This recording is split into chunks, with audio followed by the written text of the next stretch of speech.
કે 1.5 ફૂટિયા વિક્રમ માપમાં રહેજે, તું કેવી ફિલ્મો બનાવે છે બધાને ખબર છે. સમાજના છોકરાઓને દારૂના રવાડે ચડાવવામાં પણ તારું યોગદાન છે. બોલવું નહોતું પણ હવે ગળા સુધી આવી ગયું છે તો બોલી રહ્યો છું. ફિલ્મોની વાત કરીએ આપણે, પેલા ભાઈ જે હતા મા બાપના આશીર્વાદ,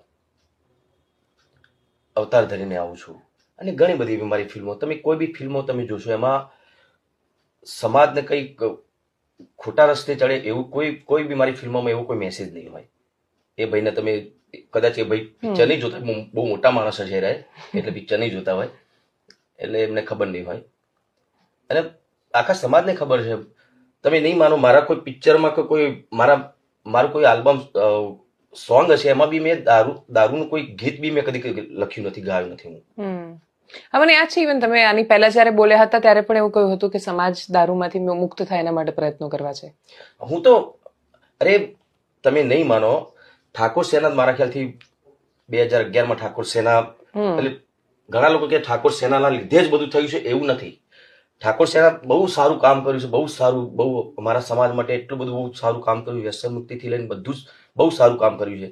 પણ ઘણા લોકો એવું કહે છે કે ભાઈ વિક્રમ ઠાકોર સેનાના લીધે આગળ આવ્યું છે. ના, ઠાકોર સેના 2011માં આવી હતી, મારી ફિલ્મ 2006માં આવી, અને 2004 થી હું ઠાકોર સમાજ માટે મેં ગીતો લખ્યા છે. જાગો જાગો ઠાકોર જાગો, જમાનો બદલાયો, તમે શિક્ષણના માર્ગે ચાલો, દારૂના વ્યસન છોડો, બાળ લગ્નો તમે દૂષણો દૂર કરો. એ મેં 2004 થી મેં હું ગાઉં છું મારા સમાજ માટે. અત્યારે મારા સમાજના અમુક લોકો એવા કહે છે કે આ ઠાકોર સમાજના વિરુદ્ધમાં જાય છે. શું કર્યું મેં? બંધારણનું ખાલી એક મુદ્દો, ખાલી એ બી મેં વિનંતી કરી છે. મેં ઓર્ડર નથી કર્યો, મેં ખાલી વિનંતી કરી છે. એ બી અમારા ઠાકોર સમાજ છે, મારો ઠાકોર સમાજના ડીજે વાળા, બીજા સમાજના ડીજે વાળા હશે, પણ એ બી સત્ય આપણો સમાજ જ છે ને. બીજા સમાજના ડીજે વાળા છે એ બી. અમુક લોકો એવા કે તમારે શું લેવા દેવા, બનાસકાંઠામાં બંધારણ થયું, તમારે શું લેવા દેવા, તમારા આ બધું ચાલુ, તમે શું કામ બધું બોલો છો? મેં કીધું ચલો, એ બનાસકાંઠાનો જે સમાજ છે મારો સમાજ નથી, એ બી મારો સમાજ છે ને. તો હું બોલ્યો છું તો મેં કોઈ ઓર્ડર નથી કર્યો, મેં વિનંતી કરી છે એમને. અને ડીજેના ઘણા બધા અલગ અલગ પ્રકાર હોય છે. જો એક વસ્તુ હું તમને કહું, ડીજે જે આઈસરમાં બધા સ્પીકરો મૂકીને બધા ત્યાં ઉપર બેસીને ગાય ને વગાડે છે, બરાબર.